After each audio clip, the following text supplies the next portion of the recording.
Once you have found an activity that you'd like to teach the preschool kids, you will be filling out an individual lesson plan. This is a lesson plan that you will fill out by yourself, and each member of your group will have their own copy of their lesson plan. This lesson plan you're filling out is for the activity that you will be teaching the preschool kids and you will be in charge of. So there's a step-by-step process on the YouTube channel that shows you how to fill them out specifically. This is just an example of many different kinds of activities, so you can go through and look at this example, and it is on JT Learn, and be able to refer back to this example and possibly use some of the information from this example in your own lesson plans.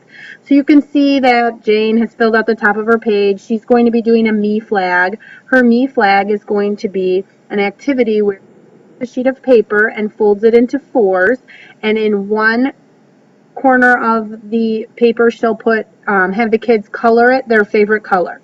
In another portion of the me flag, in the other corner, she'll have the kids glue a 3, a 4, or a 5 that she's cut out from construction paper and glue that on based on their age. She'll also cut out some construction paper pieces of smiley faces, pink ones and blue ones, and the preschool students will take however many girls are in their family, that many pink smiley faces, and however many boys are in their family, they'll take that many blue smiley faces and glue that onto a section. And her last section, she'll have a magazines where the kids can cut out of magazines and put their favorite foods onto the page. So you can see down here in her directions, she's got that listed out. This lesson plan is the one that I'll use in the step-by-step directions on how to fill out the lesson plan. But as you go through the examples, you'll see there's more lesson plans. So like in this one, this is an arts and crafts activity. This song is not a finger play or music, so there are no words here attached in number 1. If you scroll down to number 2, where Lauren is teaching, Lauren is doing a song. So she did put the song, or actually this is a finger play. She put the finger play words right here into the lesson plan. She also has objectives, just as Jane does above. There are some things, like in a song, where you won't have any materials that you need to get ready ahead of time. Whereas Jane up here has a bunch of things she has to get ready. Lauren down here is doing a song and she doesn't have things to get ready.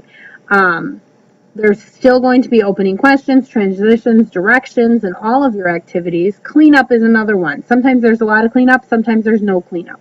And then making sure that in where did you find this activity, you put the exact website. Google and Yahoo are not exact websites. So Lauren was doing a song called I Have Two Eyes.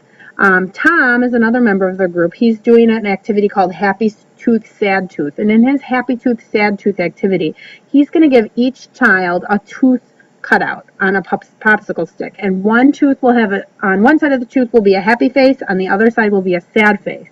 And what he's going to do is have some pictures cut out from magazines, and he's going to hold up the picture of a food, and if the food is healthy, the kids will hold up their happy face tooth, and if the food is unhealthy, they'll hold up their sad face tooth. So he's having the kids sort and classify foods, determining non-healthy foods. He is doing this activity on the rug, so he's going to have some transitions that he'll go through. And then the last person in their group is Joe. So this is a group of 4. If there's a group of 5, we will talk about what you'll do for your group in 1 second.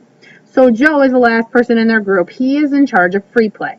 Free play is when you choose the 3 areas around the room that you would like open. You list those 3 areas right here in the title of lesson. There is no song or finger play, or it's not a song or finger play, so you don't have to put anything in number 1. In number 2, you will still put objectives based on the activities that you have open here. You may still have some materials, depending on what you have open. You'll still maybe have some preparations as well. Your opening question will be a little different when you do free play compared to the other ones. Your opening question in free play will be something like just telling the kids what the 3 areas are that are open. You don't have to really ask them any question. You'll just say, these are the 3 areas that are open, and then do your transition so that kids can move on to those 3 areas. The last, and then directions and cleanup are pretty easy with free play as well. And there is really no place you found that activity. So once you do free play in your group, you won't be able to do free play anymore. It'll rotate so everybody gets a chance to do free play. Because I call free play like your bye week. There's not a lot of planning, there's not a lot of preparation. It's a week where you kind of have a little bit of work to do, not as much as everyone else. If you have 5 people in your group, one of the activities that's more difficult, like maybe the math activity or maybe the social or the arts and crafts activity, you would pair up with someone else. So Jane might have they might have a 5th person in their group, and that person's name is Steve. And Steve and Jane will pair up together and do this activity. So Steve will have his own individual lesson plan, and it might say exactly the same thing that Jane says, and that's okay. But they'll each have their own copy to keep in your own records so that you have that. We're going to be doing an online portfolio with your lesson plans. So you will each need your own copy. So Jane can have a copy and Steve can have a copy, and you can both do arts and crafts together if there's 5 of you in a group. If you have any other questions, feel free to ask myself, Miss Lopez, or one of your OCC2 teachers.